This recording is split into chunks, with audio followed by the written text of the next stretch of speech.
Oh, calm down. Aling Senyang, Senyorita? ipaghanda nyo nga kami ng mami merienda. Opo.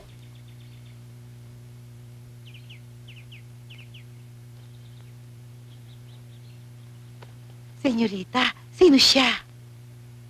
Shh! Nobyo ko yan. Gwapo naman.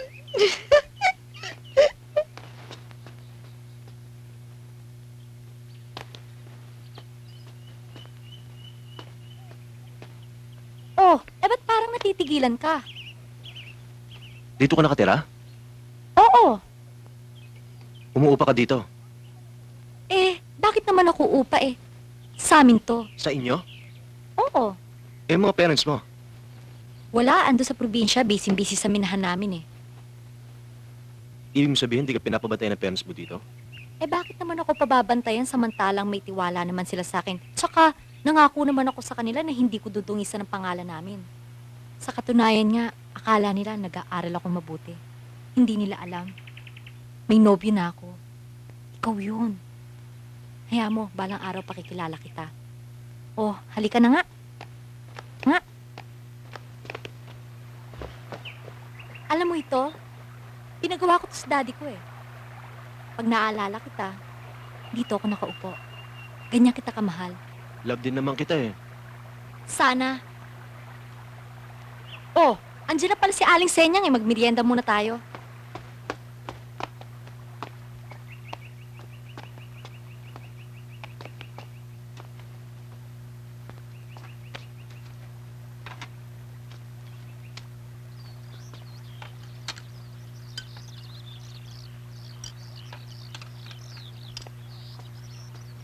Oh, kumain ka. Ba't hanggang ngayon natitigilan ka pa rin? Alam mo, Igno, alam ko minsan nagagalit ka sa akin eh. Kasi, dabog ako ng dabog. Paano namang hindi ako magdadabog eh? All-around athlete ka sa eskwelahan natin. Yung mga babae kasi na yun eh, habol ng habol sa'yo. Nagseselos ka. Ano pa?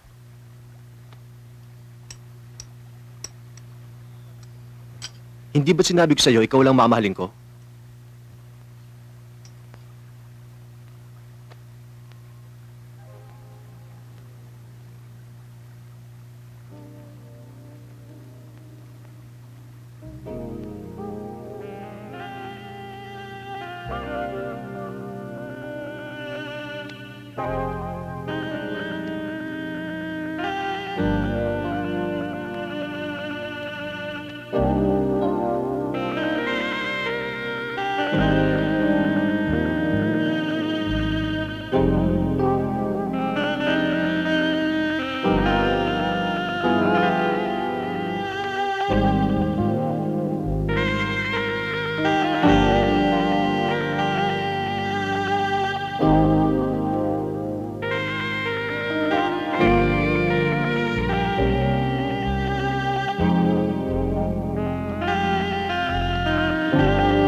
Happy?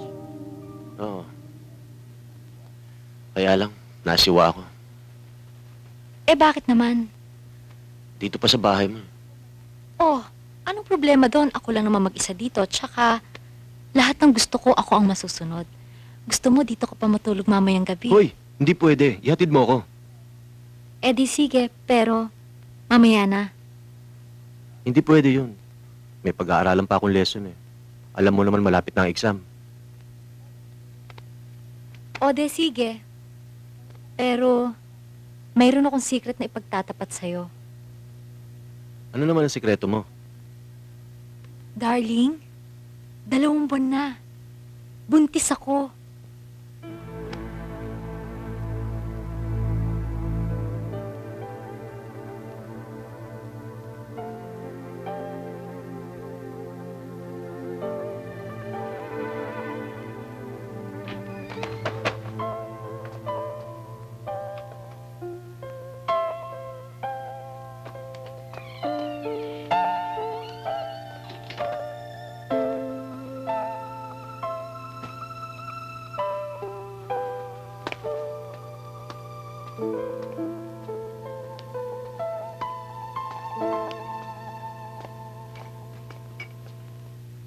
Oh, pinaghanda kita ng makakain mo para hindi ka magutom sa boarding house mo.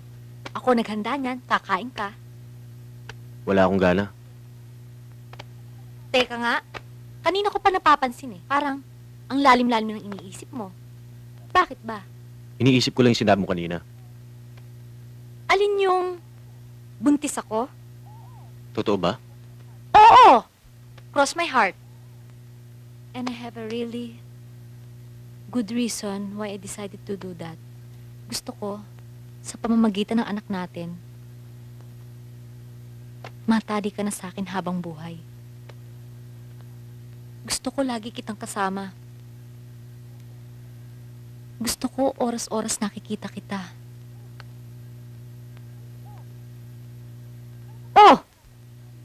Talaga bang hindi mo kakainin yan? Ay nako, dadalhin ko to. Dadalhin ko to para kainin mo sa boarding house. Halika na.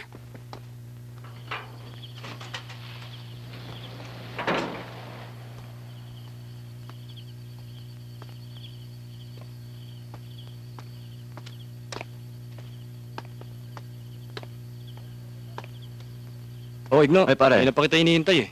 Bakit? May telegraman dumating. Para sa'yo. Sige ah. Thank you, ah.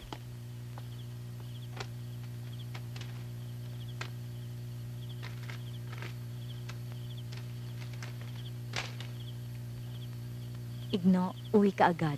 Inay nag-aagaw buhay. Girly.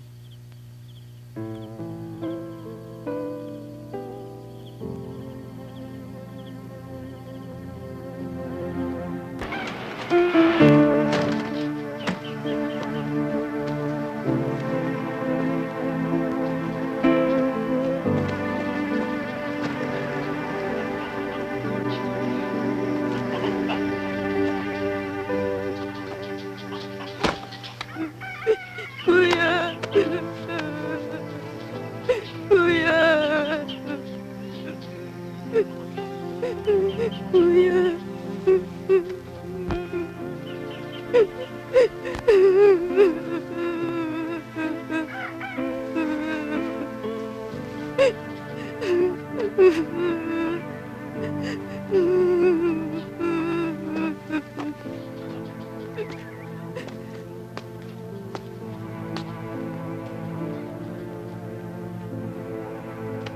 Anak.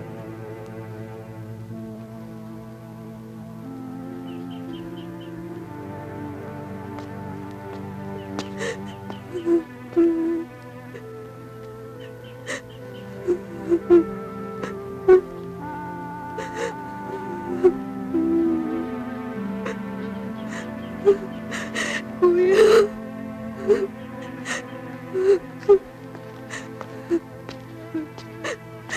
Kuya! Sabi ng doktor, ngayon na lang daw ang buhay ni nanay. Kawawa naman siya, kuya.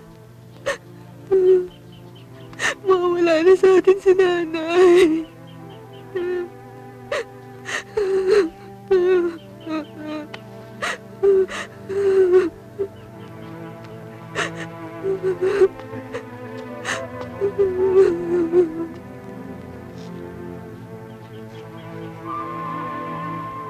Inay? Inay? Inay? Anak!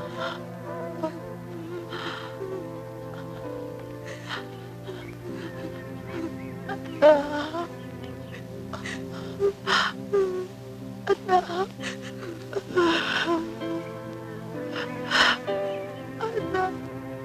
Inay? May pagtatapat ako sa iyo. Matagal na kami nagsasama ng iyong ama. Hindi kami nagkaroon ng supling. Napagpasya namin dalawa. Sumayaw sa bando para magkaroon kami ng anak. Tayo pangako namin sa Panginoong Diyos, babae man o lalaki, ay maglilingkod sa Kanya.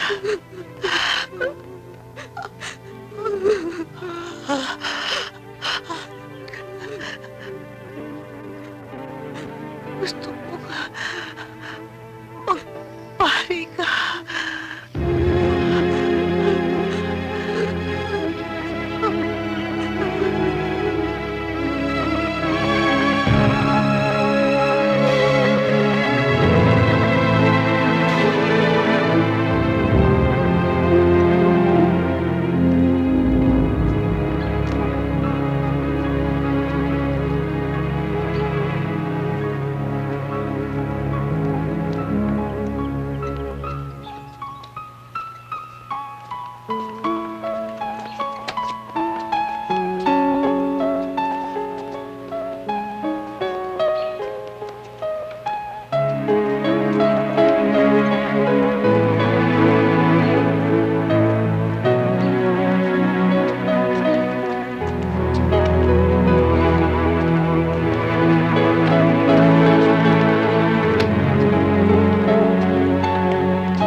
Hi, Igno. Kaya nga pala ako narito kasi ilang araw ka na hindi pumapasok sa klase. Nagtanong-tanong ako kung saan kita matatagpuan. Nalaman ko nga na namatay ang nanay mo. Condolence, ah.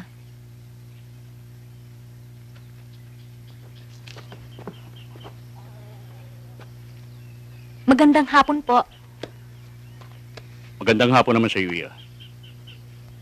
Maribel, itay ko't mga kapatid ko. Itay, si Maribel ho, classmate ko. At Katipan ho.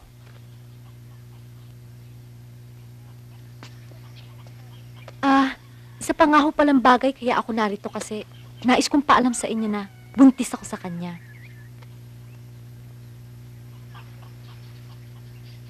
Isa pang dahilan, bago mapansin na lumalaking tiyan ko, gusto ko itanong kay Igno kung anong binabalak niya. Kung magpapakasal ba kami o hindi. Eh kayo ho, bilang ama, ano hong maisasuggest nyo?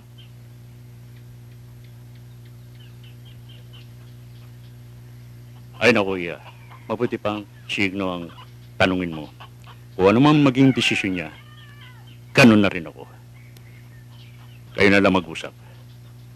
Tara, mga anak.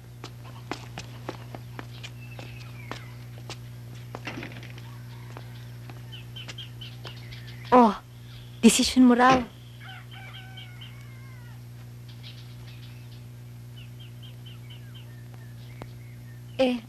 Anong plano mo? Hindi ko alam. Hindi mo alam? Igno! Buntis ako! Ikaw ang ama lang nasa sinapupunan ko. Bakit para nag-aalinlangan ka? Hindi ba't may usapan na tayo na hindi tayo abot sa ganitong sitwasyon? Oo nga! Sinabi ko na sa'yo yung rason, di ba? Gusto ko, sa pamamagitan na magiging anak natin, matali ka sa akin habang buhay. Sa tingin ko, Maribel, hindi mangyayari ang gusto mo. Bakit? Dahil sa pangako ko sa aking inay, bago siya namatay, Ano pangako yun? ang magpare ako.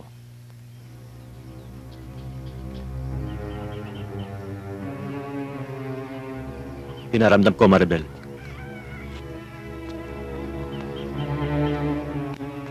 Sagrado ang naging pangako ko sa aking ina.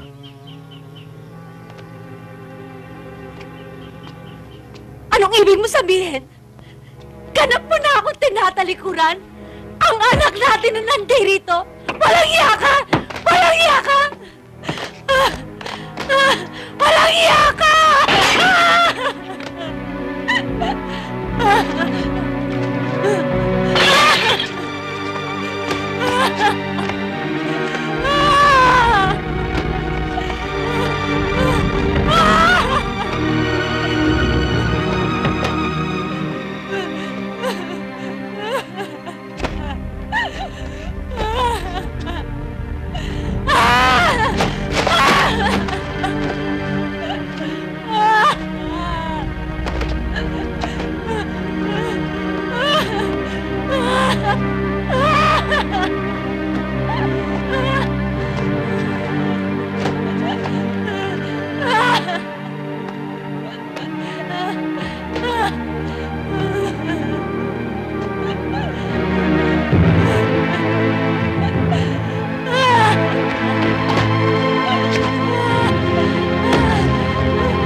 O, Benito, ha?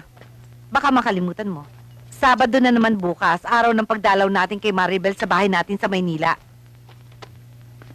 Okay na. Nililinaw ko lang naman sa'yo. Baka ikatwiran mo na naman sa akin, yung tulad na iminatwid mo ng isang Sabado, kesyo maraming trabaho sa ating minahan. Basta ngayon, hindi na ako papayag, ha, Benito? Sa ayaw at sa gusto mo, dadalaw tayo bukas. Sinabi na, oo na. Dennis, tinan mo nga itong mama mo. Pa, Ang hilig manermon, oras na ng pagkain. Papa, pinaalalahanan ka lang ni Mama. Hindi sermon. Di ba, Ma? O ikaw, Dennis, kumakampi ka na naman sa mama mo. Anong kampi? Oy, Benito, yang ugali mo ha, hindi tama. Akala mo ba, natutuwa ako sa ginagawa mo sa tuwing dumurukot ka ng mga lalaki para magtrabaho sa minahan natin? Oy, Consuelo, kahit ginaganon ko sila, sinusweldohan ko naman. Kaya lang, maliit. Akala mo ba, naglalakad ako dyan sa kalye, masama ang tingin sa akin ng mga igrot, nagagalit sila. Benito, kumamal ka lang ng salapi, parang kinakalimutan mo na mayroong Diyos. Ewan ko kung madadala mo sa langit ang pera mo. Kung sa langit ka pupunta, palagay ko hindi doon.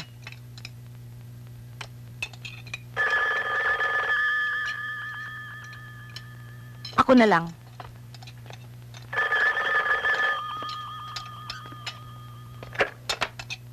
Hello? Oo, ito nga si Mrs. Alvarez. Asenyang. Ano ka mo? May nangyari sa anak ko! Anak ko! Patayin na!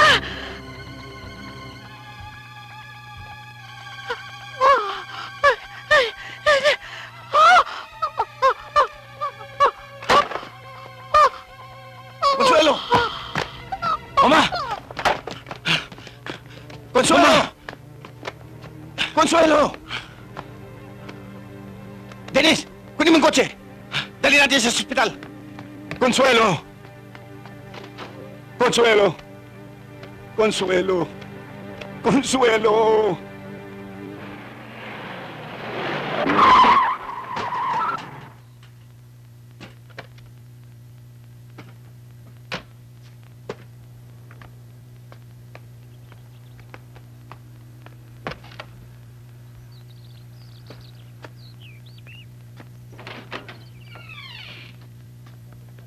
Sige ho, Alin Senyang. Babalik na lang ho namin yung police report.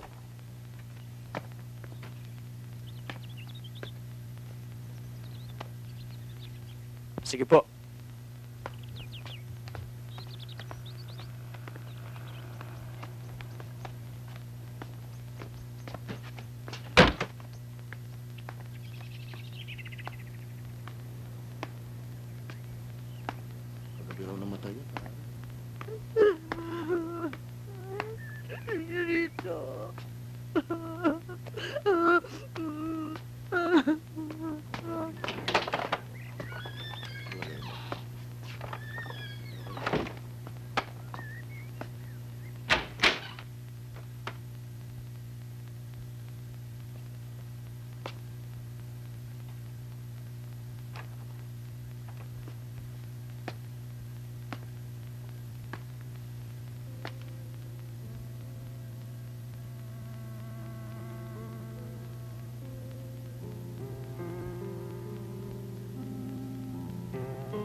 Hello.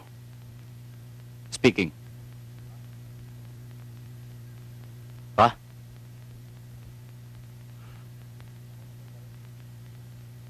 Pati si Mama patay na rin.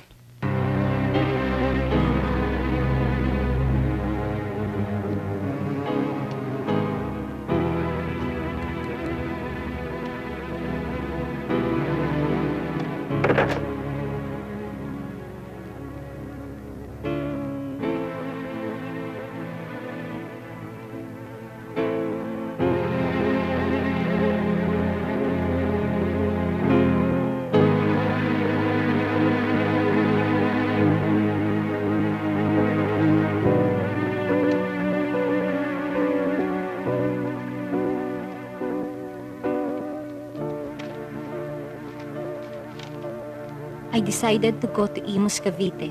I found out namatay palang nanay ni Benigno. That's why he was absent in our class for many days. I became so desperate na itakwil niya his son na nasa tiyan ko. Dahil buntis ako, I was afraid to face my parents. at saka ang lipunan. So I decided to end my life dahil sa ginawang pagtalikod sa akin ni Benigno Saulo. Benigno Saulo. Benigno Saulo. Benigno Saulo.